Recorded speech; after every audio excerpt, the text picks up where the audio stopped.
Salem meeting எல்லாருமே பாத்தீங்க. அதுல வந்து ஒருத்தர் வந்து இறந்து போனது எல்லாருக்குமே தெரியும். அதுக்கப்புறம் இன்னொரு அம்மா வந்து 2.5 வயசு குழந்தைய வந்து அந்த கூட்டத்துக்கு வந்து கூட்டு வந்திருக்கு. சரிங்களா? அதுல பத்திரிக்கையாளர்லாம் வந்து அவங்க அந்த அம்மா வந்து கொஸ்டின் எடுக்காங்க. கூட இருக்கவங்க அந்த அம்மா கூட இருக்கிற லேடிஸ் கிட்டையும் வந்து கொஸ்டின் வைக்கிறாங்க. இந்த மாதிரி வந்து 2.5 வயசு குழந்தை எதுக்கு கூட்டு வந்தீங்க? கரூர் இன்சிடென்ட் எல்லாம் பாக்கலையா? 3 வயசு குழந்தை எல்லாம் இறந்து போச்சு இல்ல அப்படின்னு சொல்லும் போது எங்களுக்கு வந்து சேஃபா தான் படுது, சேஃப்டியா தான் இருக்காதான் கூட்டு வந்தோம். என்ன சேஃப்டி அப்படின்னு சொல்லிட்டு பத்திரிக்கைக்காரங்களாம் கோவமா வந்து கொஸ்டின் வைக்கிறாங்க.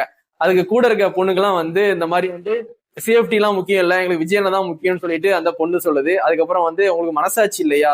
2.5 வயசு குழந்தைய வந்து கூட்டு வந்து கஷ்டப்படுத்துறீங்க, மனசாட்சி எல்லாம் இல்ல, எங்களுக்கு விஜயனை தான் முக்கியம் இப்படின்னு சொல்லி எல்லாருமே சொல்றாங்க. அந்த லேடிஸ் சொல்றாங்க.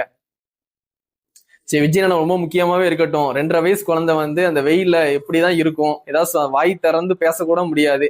வீட்டுக்கு போலாமா, எனக்கு வந்து வெயில் ஒத்துக்கல அப்படின்னு அந்த வாயை திறந்து கூட பேச முடியாது. அந்த குழந்தை பாவம் இல்ல. அந்த குழந்தைய கஷ்டப்படுத்தி அந்த அம்மா வந்து சிரிச்சுக்கிட்டே வந்து பேட்டி கொடுக்குது. எங்களுக்கு விஜயனை தான் முக்கியம், விஜயனை தான் முக்கியம், விஜயனை பார்க்க தான் வந்தேன். எல்லாருமே வந்து இதுக்கு வந்து சப்போர்ட் பண்ண மாட்டாங்க. ஏன்னா வந்து விஜயனே வந்து குழந்தைங்களை வந்து கூட்டத்துக்கு வந்து அழைச்சிட்டு வரக்கூடாதுன்னு சொல்லியிருக்காங்க. அதையும் மீறி இவங்க வந்து விஜயனை பார்க்கணும்னு சொல்லி பிள்ளைங்களை கூட்டு வந்து ரொம்ப கஷ்டப்படுத்துறாங்க அந்த வெயில்ல. அதுவும் 12 to 3 வெயில் பாத்துக்கோங்க. அந்த மாதிரி ஒரு வெயில். கூட இருக்க டிவிக்கு ஃபேன்ஸ் எல்லாம் வந்து அந்த அம்மாவை வந்து நீங்க வீட்டுக்கு போங்கன்னு சொல்லி அனுப்பிச்சு விட்டுருக்கணும். இல்ல நாங்க பாத்துக்கிறோம் அப்படின்னு சொல்லி அவங்க வந்து சப்போர்ட் பண்றாங்க. டிவிக்கு தொண்டர்களே வந்து இந்த அம்மா வந்து ஒரு 2.5 வயசு குழந்தையோட வந்திருக்கு. அவங்கள வந்து வீட்டுக்கு நீங்களே அனுப்பிச்சு விட்டுருக்கணும். நீங்க வீட்டுக்கு போமா, இங்கெல்லாம் இருக்கக்கூடாதுமா அப்படின்னு சொல்லிட்டு குழந்தைய கூட்டு போமா அப்படின்னு சொல்லியிருந்தானா உண்மையான தொண்டர்கள், டிவிக்கு தொண்டர்கள் பார்க்கலாம். நாங்க பாத்துக்கிறோம்னு சொல்றது கையில யார் கையிலுமே வந்து வாட்டர் கேனும் இல்ல, ஒரு பிஸ்கெட் பாக்கெட்டும் இல்ல.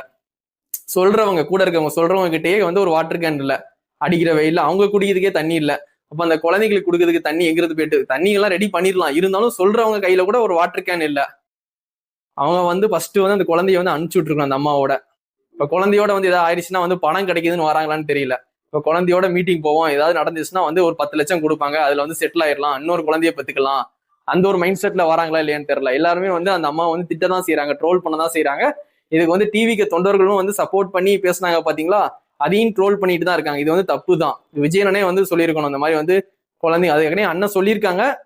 இதுக்கப்புறம் வந்து அண்ணன் வந்து கூட்டத்துக்கு வரும்போது இந்த மாதிரி கண்டிப்பா சொல்லணும், குழந்தைங்க யாருமே வந்து வரக்கூடாது, கர்ப்பிணி பெண் யாருமே போய் ஓட்டு கேட்க கூடாது டிவிக்கு சார்பாக. ஏன்னா வந்து ஒரு கர்ப்பிணி பெண்ணு தான் வந்து சர்வே எடுக்கிறேன்னு சொல்லிட்டு போய் அங்க ஒரு பிரச்சனையும் ஆச்சு. அங்க அந்த கர்ப்பிணி பெண்ணுக்கு ஏதாவது ஆச்சுன்னா இந்த மாதிரி கர்ப்பிணி பெண்ணுக்கு இப்படி ஆயிடுச்சுப்பா, ஓட்டு கேட்கலாம் வந்து டிவி கேட்கறாங்க அனுப்பிச்சிருக்காங்க கர்ப்பிணி பெண்ண அப்படின்ட்டு அதை கூட ட்ரோல் பண்ணுவாங்க. இதெல்லாம் கொஞ்சம் பார்த்து கொஞ்சம் கரெக்ஷன் பண்ணணும்.